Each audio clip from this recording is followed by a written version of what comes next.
Est-ce que je peux entendre des cris de joie, des célébrations du Seigneur? Veuillez vous asseoir. Dieu soit avec nous. Soyez bénis. C'est ça la Pâque. Prenez vos Bibles. Hébreux chapitre 11. Alléluia, alléluia. Nous avons loué l'Éternel et nos cœurs sont dans la joie. Oui, le dirigeant l'a dit tout à l'heure. Notre frère, le pasteur Nzi Jean-Claude, qui a dirigé tout à l'heure, l'a dit. L'église, ce n'est pas le bâtiment. L'église, c'est l'assemblée de tous ceux qui sont nés de nouveau et qui ont reçu l'Esprit de Christ. Hébreux chapitre 11, le verset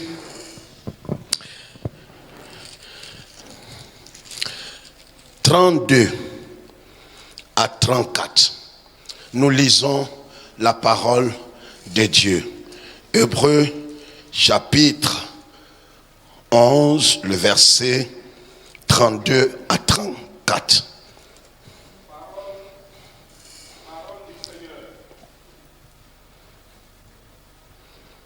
Nous lisons la parole de Dieu.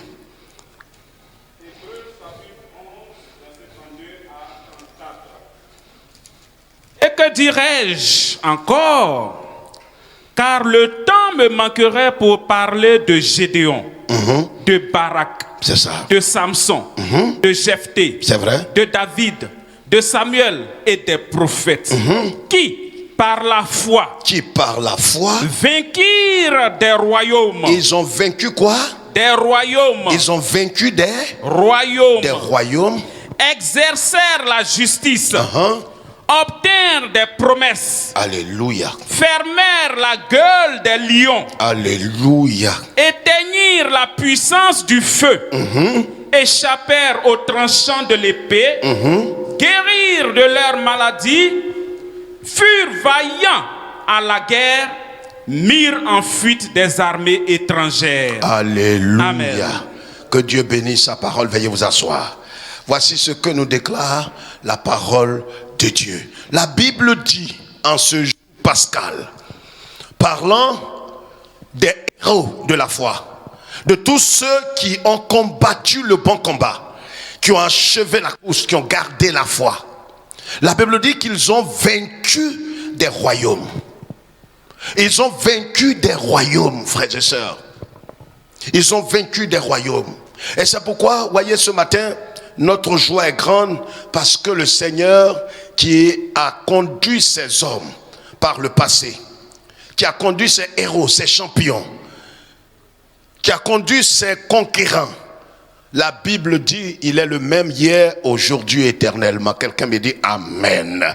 Il est le même hier, aujourd'hui, éternellement. Ce qu'il a fait au travers de ces hommes, il le fera encore aujourd'hui au travers de nous.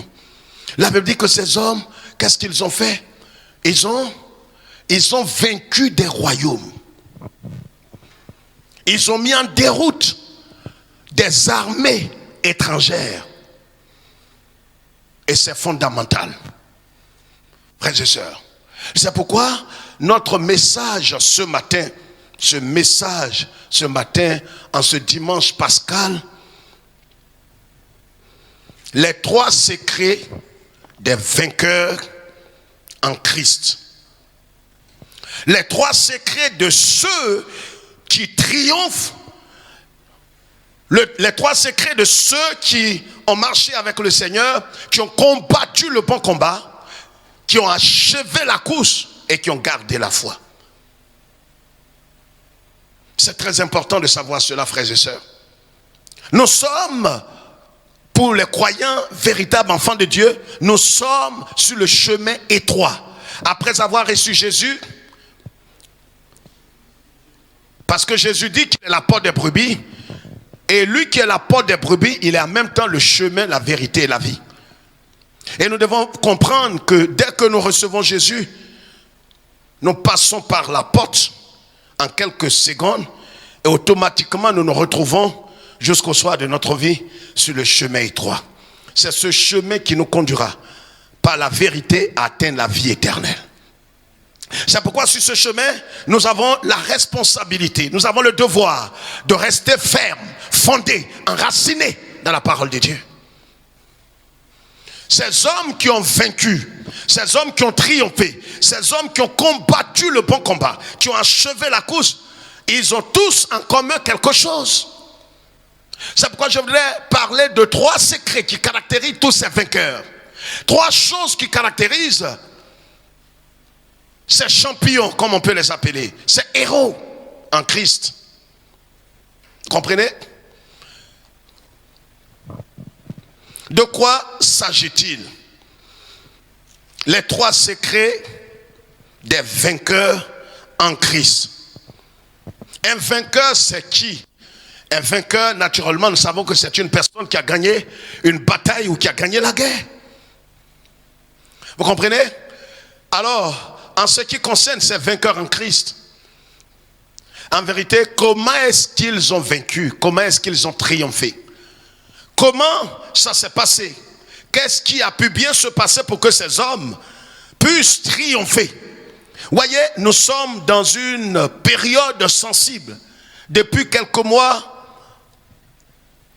l'humanité tout entière, nous l'avons dit pendant toute cette semaine pascale, que l'humanité tout entière est perturbée, est agitée. L'humanité est troublée. Les païens, les impies sont troublés, les nations sont troublées, les puissances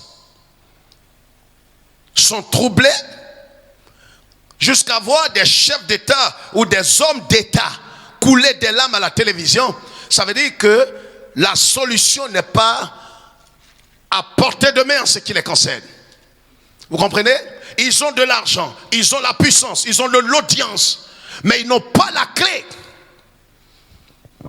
Or, la Bible dit qu'en dehors de Jésus, il n'y a pas de solution véritable.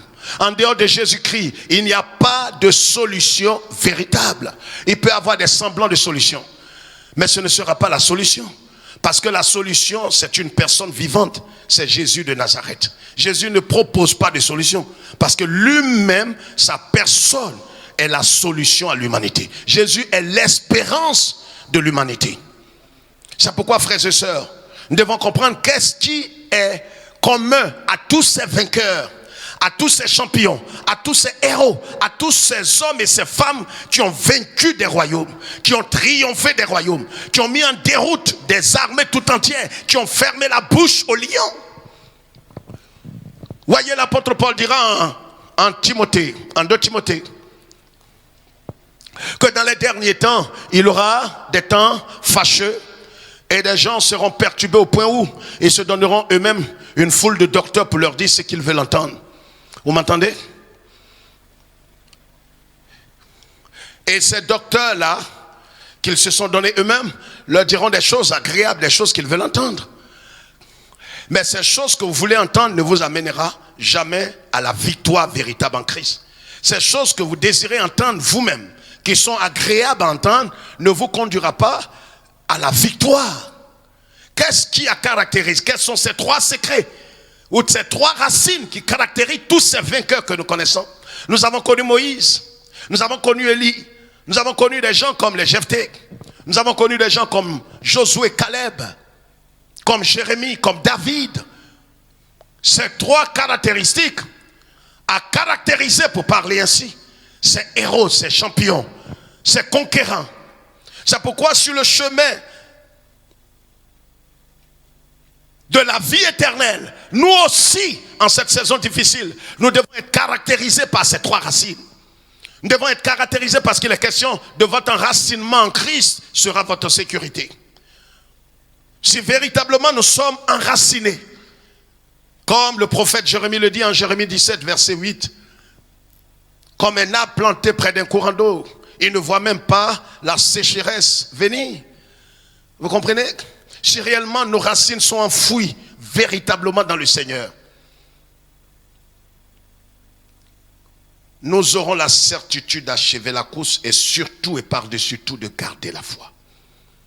Quelles sont ces racines qui doivent être développées, frères et sœurs? 1 Corinthiens chapitre 13, le verset 13. 1 Corinthiens.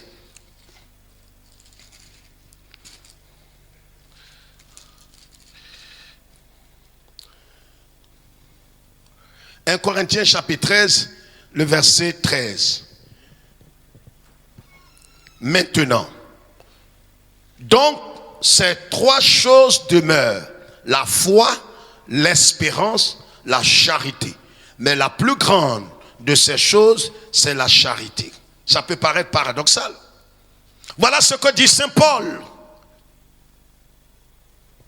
Paul dit par l'esprit, quand les dons prendront fin, quand le don de parler en langue prendra fin, quand le don de miracle prendra fin, quand le don de la foi prendra fin, quand le don de la parole de connaissance prendra fin, quand le don de la prophétie, de tous les mystères prendra fin, que trois choses, ces trois dons de la grâce demeurent dans la vie de tous ceux qui veulent combattre le bon combat et achever la course et garder la foi.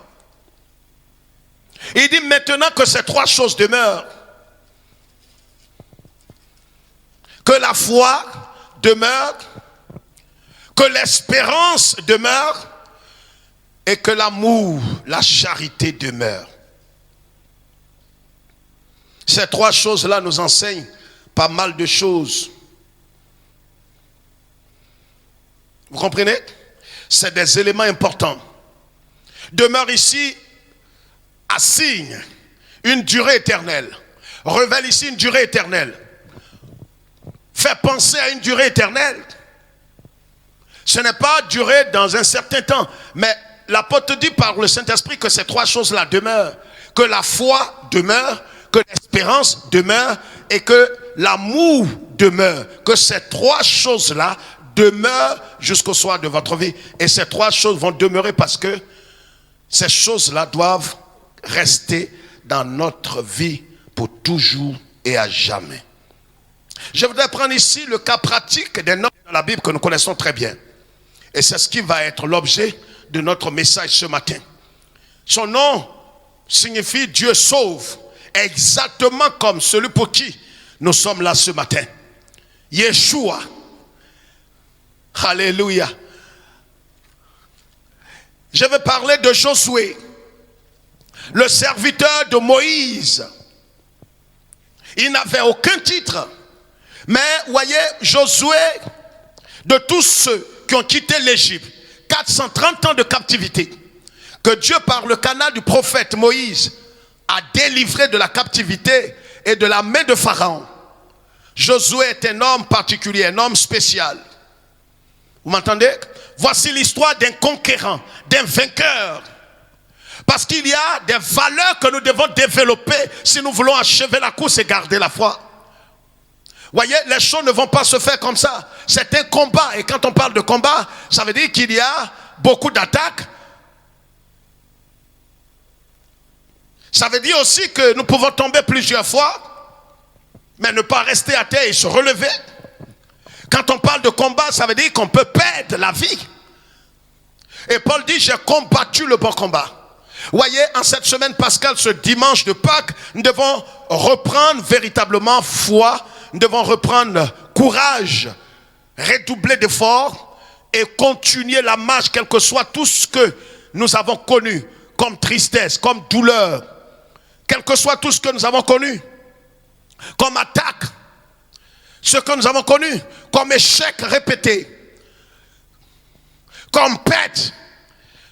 Certains ont perdu leur boulot, certains ont perdu des êtres chers, certains ont perdu de l'argent, certains ont perdu. Dans cette saison difficile, nous devons avoir les yeux sur Christ et continuer la marche en permettant au Saint-Esprit de nous enraciner davantage dans le Seigneur et nous exposer au Saint-Esprit pour qu'il imprime le caractère de Christ dans notre vie.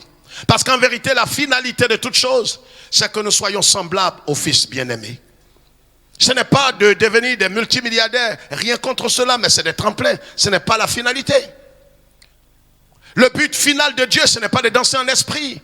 Le but final de Dieu, ce n'est pas même l'évangélisation. Le but final de Dieu, c'est d'amener les croyants à être semblables à son Fils bien-aimé. Et pour cela, c'est un travail. C'est pourquoi Jésus lui-même dira en Luc chapitre 9, si quelqu'un veut venir après moi, si quelqu'un veut marcher dans mes pas, si quelqu'un veut me suivre, si quelqu'un veut la vie éternelle, qu'il renonce à lui-même, qu'il se charge de sa croix et qu'il me suive sur le chemin étroit.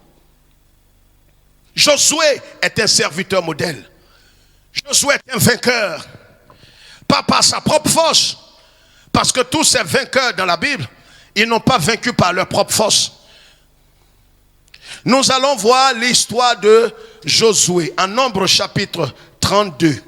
Nombre chapitre 32, le verset 12. Nombre chapitre 32, le verset 12.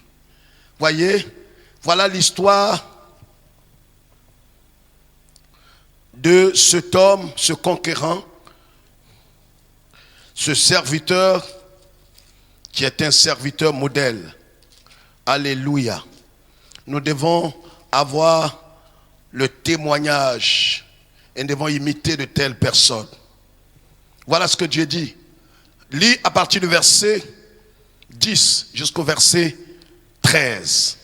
La colère de l'Éternel s'enflamma ce jour-là et il jura en disant, ces hommes qui sont montés d'Égypte depuis l'âge de 20 ans et au-dessus ne verront point le pays que j'ai juré de donner à Abraham, à Isaac et à Jacob, car ils n'ont pas suivi pleinement ma voie. Continue. Excepté Caleb. Excepté qui? Caleb. Et qui? Fils de Jephné, le Kénizien, et Josué, fils de Nun, qui ont pleinement suivi la voie de l'Éternel. Qui ont pleinement suivi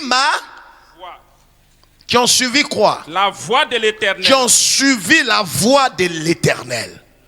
Voici ce qui doit nous préoccuper. Est-ce que nous sommes en train, est-ce que par le passé nous avons suivi la voie pleinement de l'Éternel? Est-ce que nous sommes en train de suivre pleinement la voie de l'Éternel? De quoi s'agit-il? Nous parlons de l'histoire de Josué, qui est un vainqueur, un conquérant. Lui aussi a développé ces trois valeurs. Pas par sa propre force, mais par la puissance de l'esprit. Josué était un simple serviteur. La Bible dit en Josué chapitre 1 qu'il mettait juste de l'eau sur les mains de Moïse. C'était un homme qui a appris à servir. Vous savez, aujourd'hui, nous sommes imbus de nous-mêmes. Nous ne sommes pas prêts à servir, nous ne sommes pas prêts à nous humilier, à renoncer à nos titres et à nos honneurs.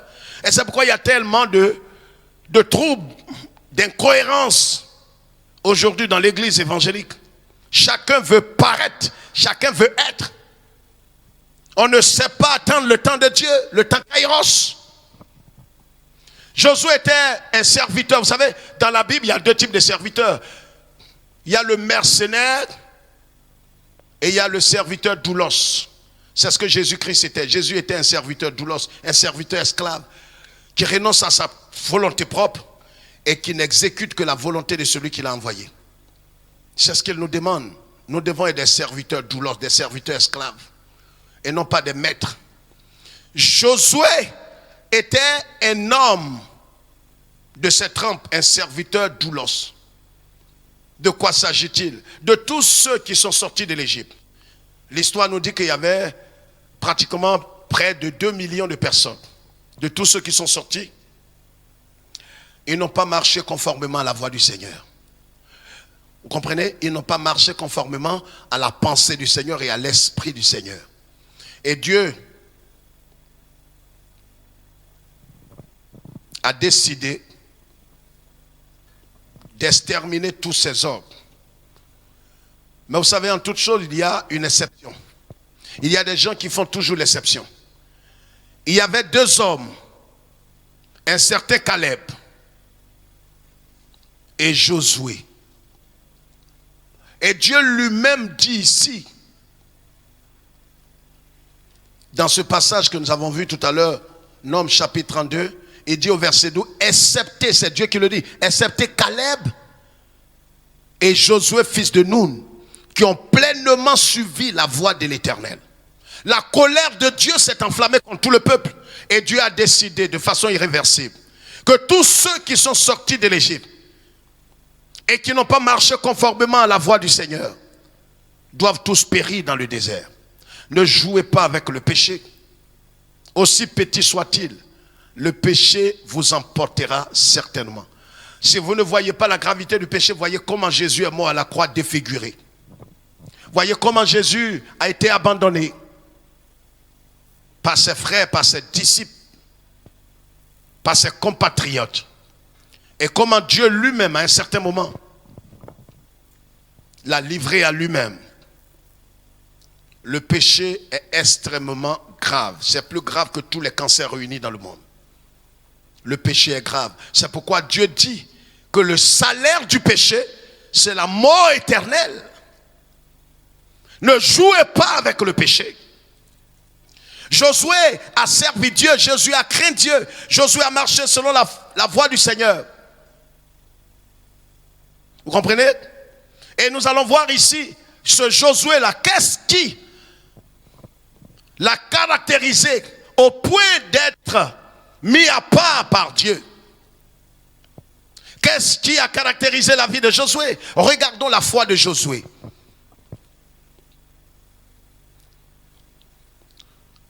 Josué chapitre, Nombre chapitre 14 d'abord, Nombre chapitre 14, rapidement. Aujourd'hui c'est le dimanche de Pâques et c'est important que notre foi en Christ soit enracinée véritablement. Nombre chapitre 14 verset 6.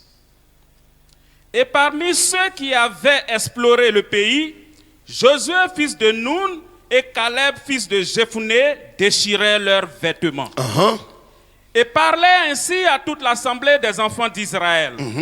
Le pays que nous avons parcouru pour l'explorer est un pays très bon. Est un pays très bon. Excellent. Si l'Éternel nous est favorable, oui, il nous mènera dans ce pays. Amen. Et nous le donnera. Alléluia. C'est un pays où coule le lait et le miel. Verset 9. Seulement, ne soyez point rebelles contre l'Éternel et ne craignez point les gens de ce pays, car ils nous serviront de pâture. Alléluia. Ils n'ont plus d'ombrage pour les couvrir. L'Éternel est avec nous, ne les craignez point. Voilà ce que déclare Josué. Vous savez tous que Moïse avait envoyé 12 espions dans la terre promise pour aller espionner, pour aller prospecter et voir véritablement de quoi s'agit-il. Il a pris une personne dans chaque tribu. Vous savez tous qu'il y a 12 tribus en Israël. Et quand ces gens-là sont partis et qu'ils sont revenus, le rapport qu'ils ont fait était un rapport négatif. Il y avait ceux que nous appelons le G10. Démocratiquement, ils sont les plus nombreux. Vous m'entendez? Et ils sont venus, ils ont dit à Moïse, Moïse vit éternellement. Mais nous voulons te dire la vérité, rien que la vérité, Moïse.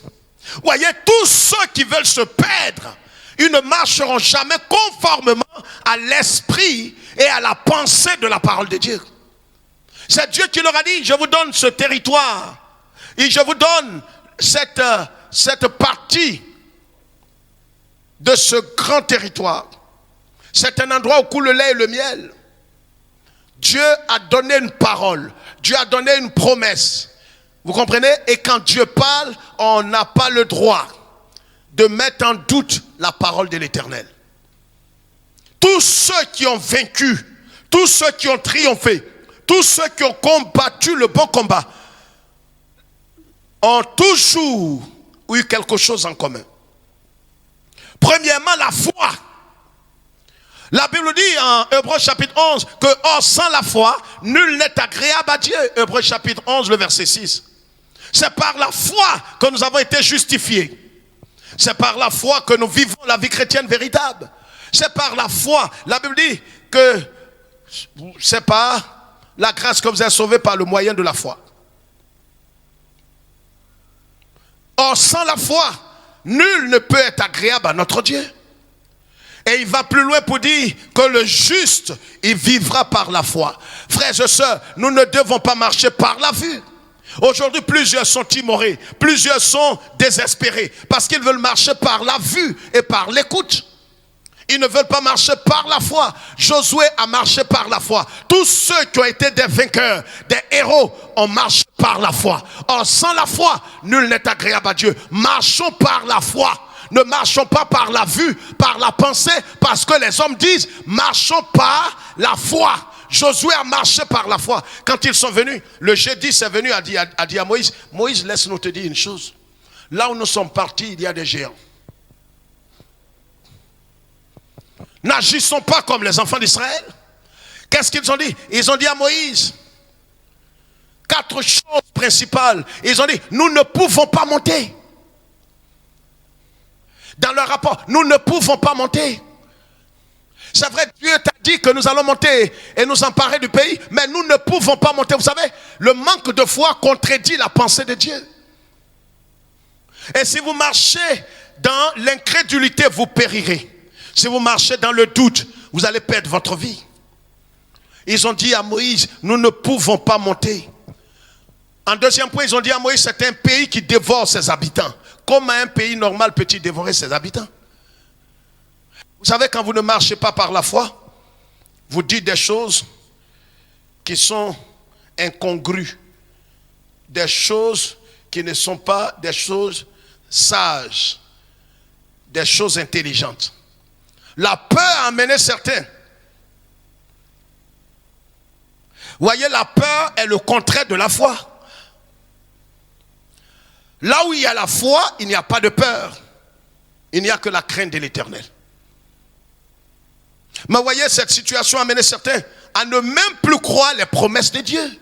Même quand Dieu dit, je suis avec toi, il dit, Seigneur, c'est vrai, c'est par le passé je pouvais croire cela, mais aujourd'hui je ne sais même pas si tu es avec moi. Ils ont dit à Moïse, nous ne pourrons pas monter. Deuxièmement, ils ont dit à Moïse, c'est un pays, n'allons même pas là-bas. Écoute, ton Dieu t'a dit de monter, mais on ne peut pas monter. Deuxièmement, c'est un pays qui mange ses propres habitants.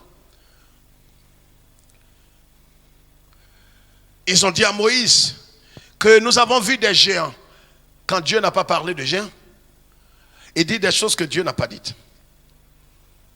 Il y a des paroles que Dieu n'a jamais prononcées, mais ils ont prononcé ces paroles, ils disent, ils ont vu des géants. Dieu n'a jamais parlé de géants. Vous savez, le manque de foi va vous amener à confesser des choses qui n'existent pas. Mais ces choses que vous confessez vont vous atteindre vous-même. En quatrième position, ils ont dit, nous étions à leurs yeux, véritablement, nous-mêmes, quand on se regarde, on était à nos propres yeux comme des sauterelles. Effectivement, et tous sont morts comme des sauterelles dans le désert. Ce que vous confessez de votre bouche vous atteindra à coup sûr. Certains pensent déjà que cette pandémie va les emporter. On a entendu des gens donner déjà des consignes. Comment est-ce qu'ils vont être enterrés? Comment est-ce qu'ils vont laisser peut-être un héritage? Est-ce que vous avez besoin de toutes ces choses? Si réellement vous avez foi en Jésus-Christ, le ressuscité, celui pour qui nous avons dansé tout à l'heure, l'homme de Galilée, lui qui est mort et le 3e jour a triomphé du séjour des morts, a ébranlé la terre et le royaume de Satan. Avez-vous réellement foi en lui? Josué, qui était un vainqueur, avait aussi ce principe. Il avait foi en Dieu. Il a dit ici, qu'est-ce qu'il a dit? Josué a dit une chose importante. Qu'est-ce qu'il dit? Il dit, si l'Éternel nous est favorable, il nous mènera dans ce pays et nous le donnera. Il avait foi en Dieu. Je vous ai dit qu'il y a 3 choses qui caractérisent tous les vainqueurs. Premièrement, la foi. Deuxièmement, l'espérance. Et troisièmement, l'amour. Ces choses-là sont des racines pour des chrétiens nés de nouveau qui ont l'Esprit de Dieu. Et ces racines-là, nous devons les développer et permettre au Saint-Esprit de les enfouir en profondeur en Christ. Parce que celui en qui la foi est affermie, il n'échouera jamais.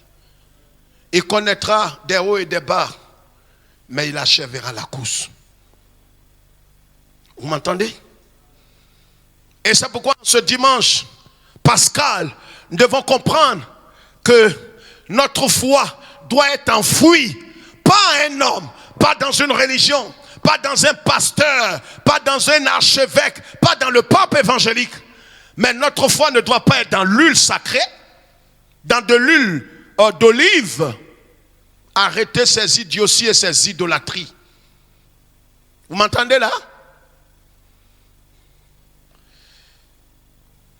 Cette saison est une saison propice aux vendeurs d'illusions qui vont vous proposer de l'huile sacrée d'Israël. Ils vont vous proposer du sel. Ils vont vous proposer de l'eau bénite. Ne les écoutez pas, ils sont nés pour se perdre. C'est des aventuriers, des commerçants de l'évangile, des épiciers, des voleurs à col blanc. Ils vendent tout.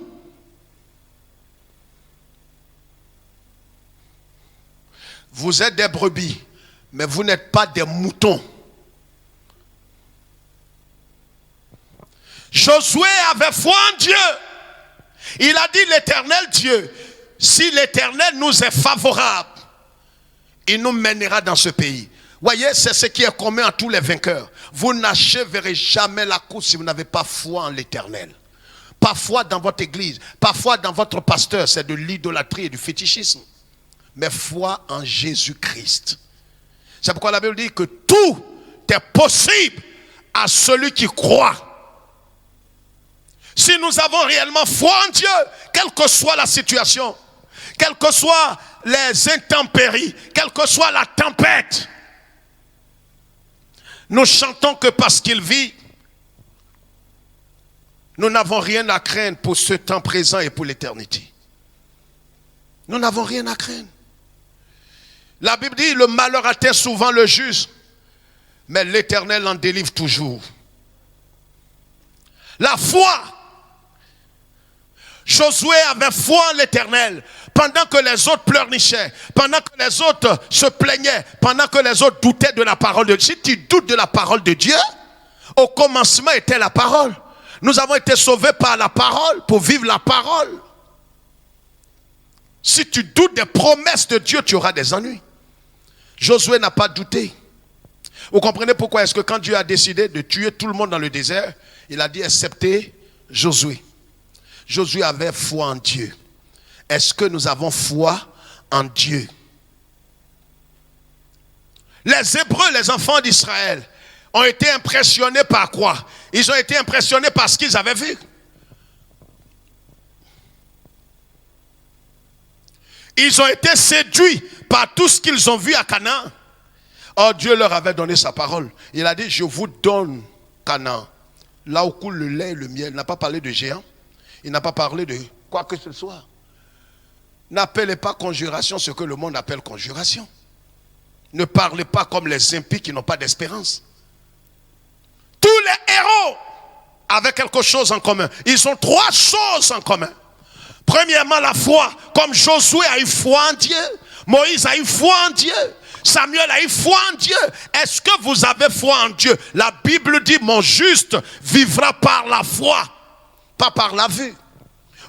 Aujourd'hui, ce que tu regardes te caractérise. Ils ont été tellement séduits par ce qu'ils ont vu, qu'ils ont déduit qu'ils ne peuvent pas monter pour posséder le pays. C'est pourquoi nous autres ne devons pas marcher par la vue, mais nous devons marcher par la foi. Or, sans la foi, nul n'est agréable à Dieu. Frère, Josué était caractérisé par la foi. Il avait foi en Dieu. Il connaissait son Dieu. Il connaissait le Dieu de Moïse. Bien-aimés frères et sœurs, face à l'adversité, face aux intempéries, si nous n'avons pas foi en Dieu, nous échouerons. Oh, ne confondez pas présomption et foi.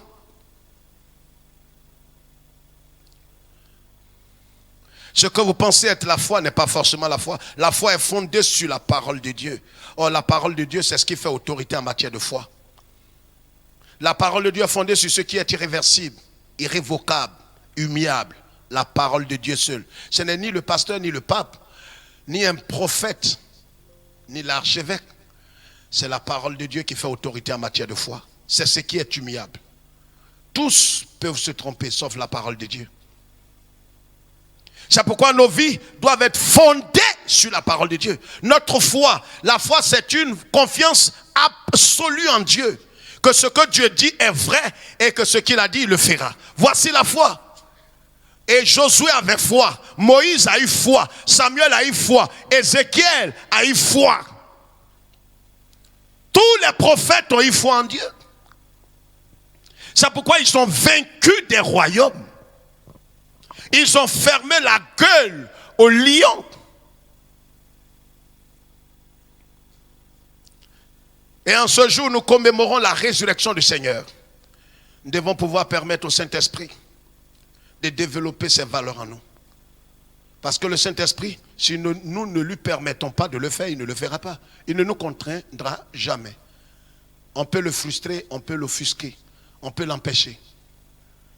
Donnons-lui toute la latitude.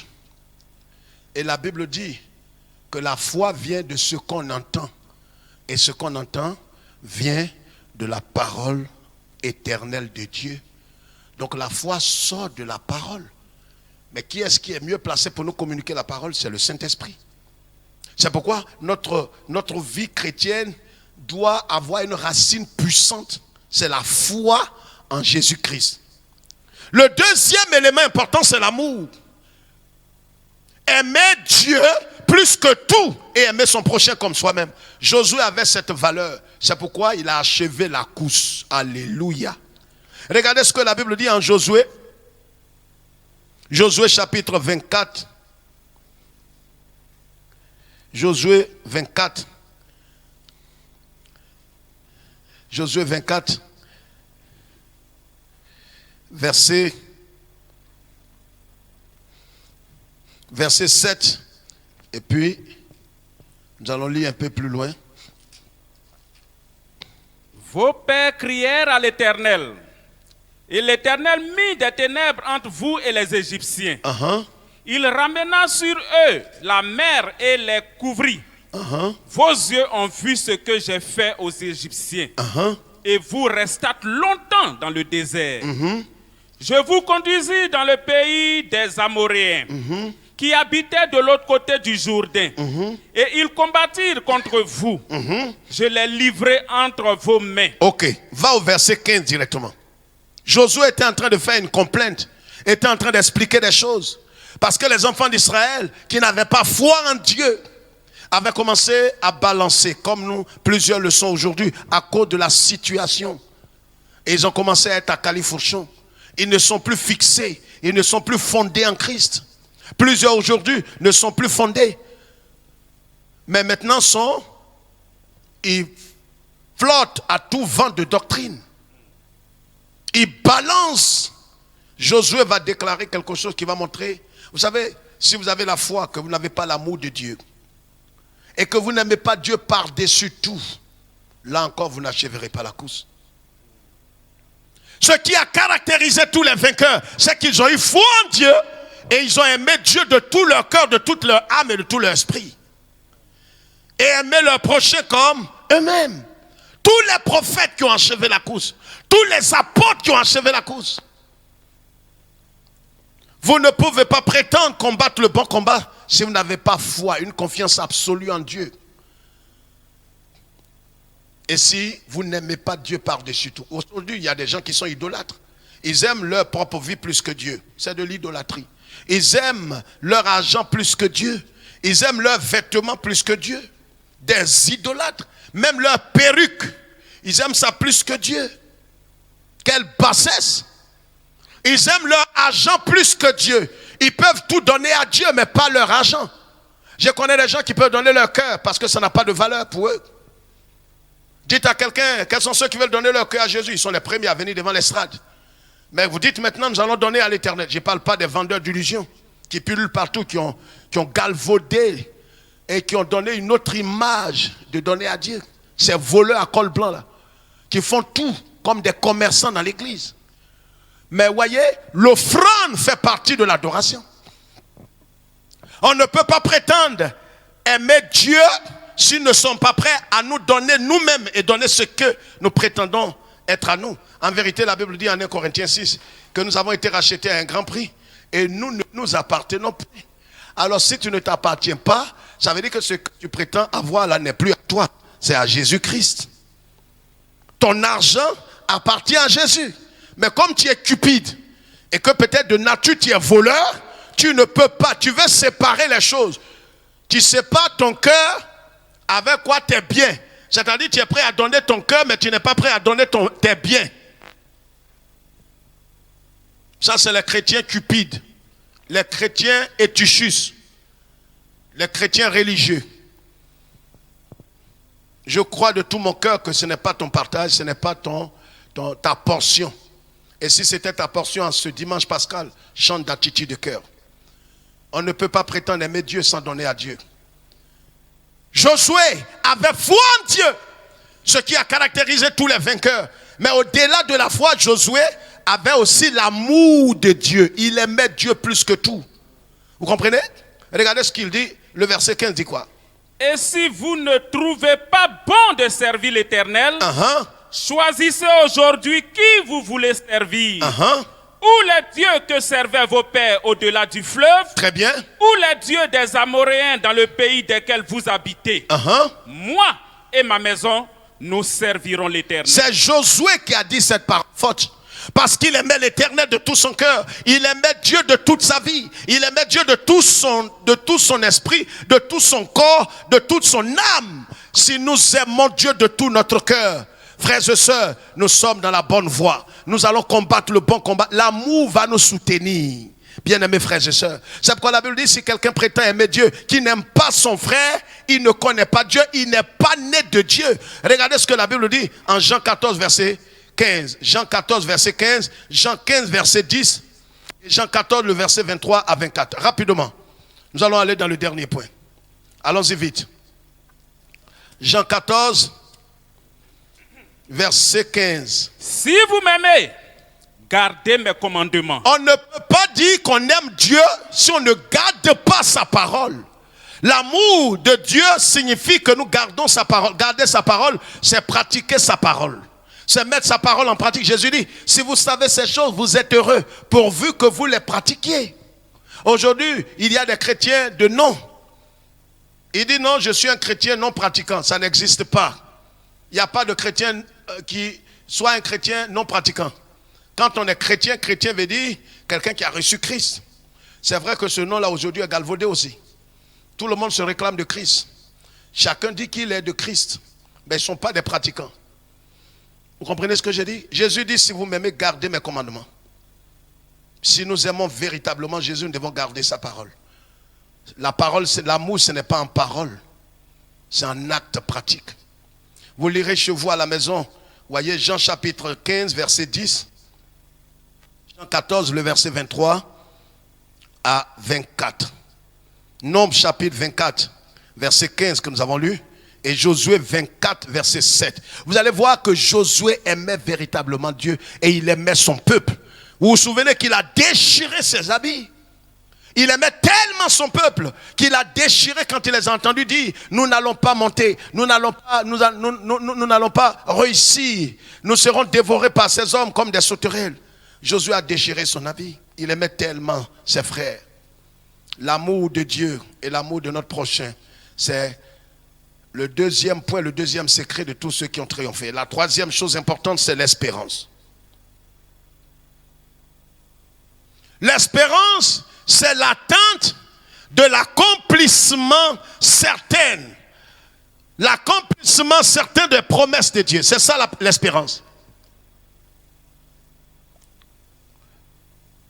L'attente de l'accomplissement certain de ce que Dieu a dit. Quand je crois de tout, vous savez, c'est pourquoi l'espérance est fondée sur la foi. L'espérance voit le futur. C'est pourquoi la Bible dit en Romains chapitre 5 que l'espérance ne trahit jamais. Vous savez, tous ces hommes qui ont vaincu ont regardé toujours dans le futur. Moïse regardait le futur. Moïse savait de tout son cœur que Dieu les conduira dans la terre promise. C'est pourquoi la Bible dit en Hébreux chapitre 11, le verset 27 et suivant, que Moïse, quand il se tenait devant Pharaon, il n'avait pas peur, comme s'il voyait dans l'invisible.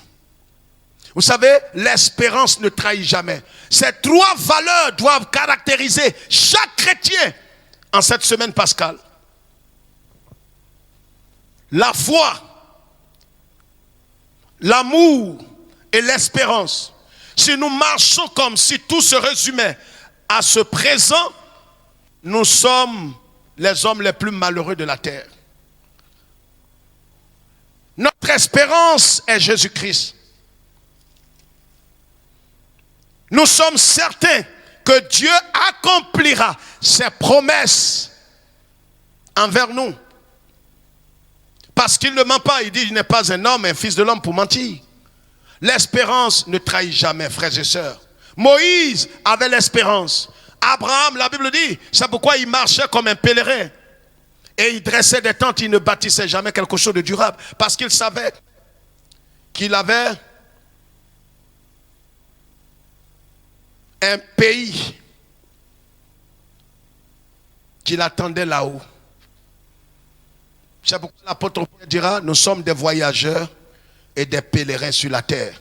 Frères et sœurs, si nous ne sommes pas caractérisés par l'espérance, si nous n'avons pas cette certitude et nous n'avons pas cette attente de l'accomplissement des promesses de Dieu envers nous, nous serons désespérés. C'est ce qui a amené plusieurs à emprunter des raccourcis, à se compromettre dans les temps de crise, comme ces temps que nous vivons.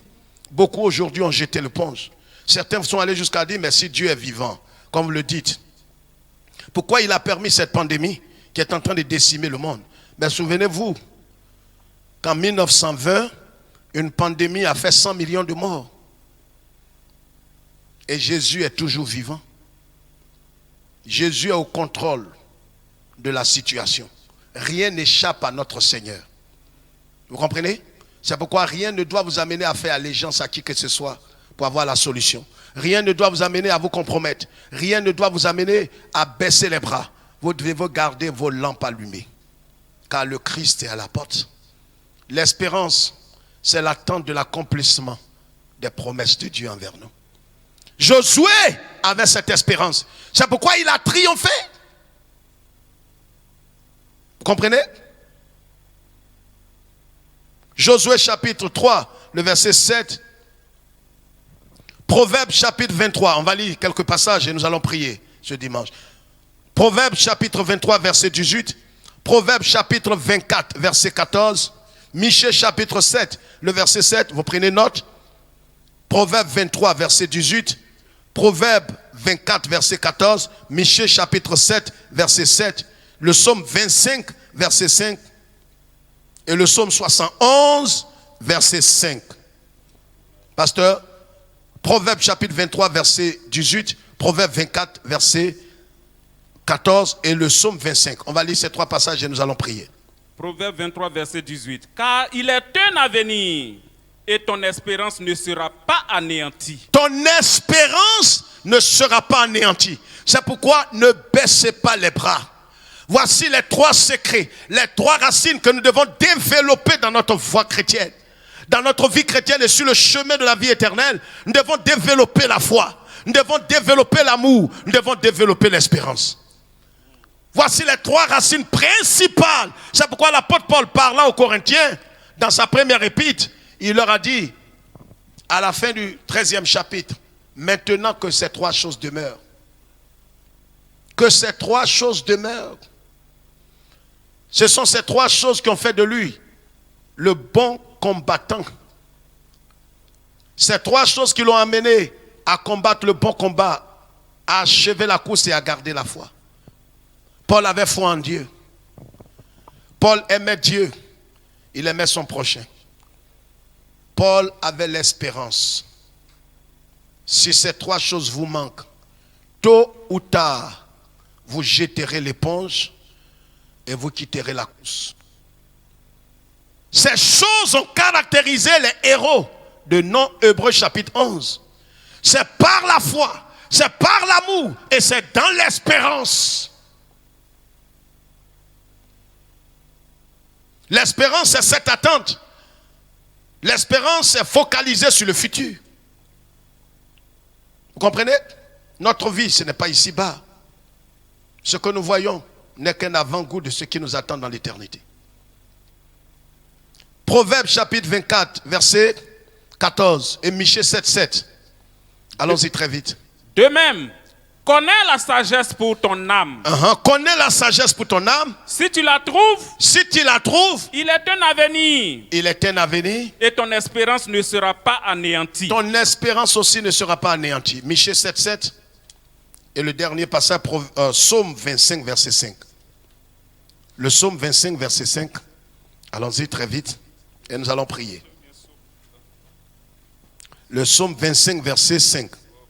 Vous pourrez lire le Michée chapitre 7, verset 7. Allons-y très vite, s'il te plaît. Verset 5. Conduis-moi dans ta vérité. Conduis-moi dans ta vérité, dit le psalmiste. Et instruis-moi. Et instruis-moi. Car tu es le Dieu de mon salut. Car tu es le Dieu de mon salut. Tu es toujours mon espérance. Tu es toujours mon espérance.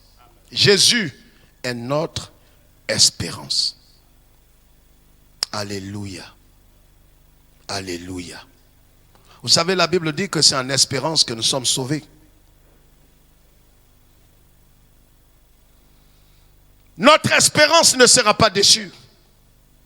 Que ces trois valeurs, ces trois dons de la grâce demeurent en nous. Ces trois vertus seront nos racines. Si vous voyez un homme qui demeure ferme dans la marche chrétienne et qui porte des fruits véritables et qui marche chaque jour heureux, pas parce qu'il serait riche de la richesse de ce monde, mais parce qu'il a fondé véritablement sa confiance en l'Éternel. Il a foi en Dieu, il aime Dieu par-dessus tout et il a l'espérance. Son espérance est en Christ. Et si ces trois choses demeurent dans notre vie, ces trois choses caractérisent nos racines qui sont enfouies en Christ ressuscité, alors nous serons exactement comme le palmier. Nous allons croître comme les justes. Et rien ne viendra nous déraciner. Bien-aimés frères et sœurs, que Dieu nous bénisse et qu'il nous aide à développer ces valeurs, à permettre au Saint-Esprit d'enraciner la foi. D'enraciner notre foi. Vous savez, quand on dit de quelqu'un qui a quitté la foi, c'est qu'il n'est plus sur le chemin étroit. Si nous aimons véritablement le Seigneur, ce n'est pas en parole. Nous devons garder sa parole. Et celui qui aime véritablement Dieu aime son prochain comme lui-même. L'apôtre Jean dit en 1 Jean chapitre 4, le verset 20, si quelqu'un prétend aimer Dieu qui n'aime pas son frère, c'est un menteur et un meurtrier. Que ces trois choses demeurent. La foi, l'amour et l'espérance. Tous ceux qui ont vaincu et qui ont achevé la course avec ces trois valeurs, prions le Seigneur. Alléluia. Si vous désirez achever la course, si vous aussi voulez être au nombre des vainqueurs, permettez au Saint-Esprit de développer ces trois racines en vous. Que votre foi soit solide et inébranlable. Soyez fondés véritablement dans votre foi. Que votre foi soit enracinée en Christ et non pas dans un homme et dans une religion. Que votre amour soit un amour véritable, un amour divin.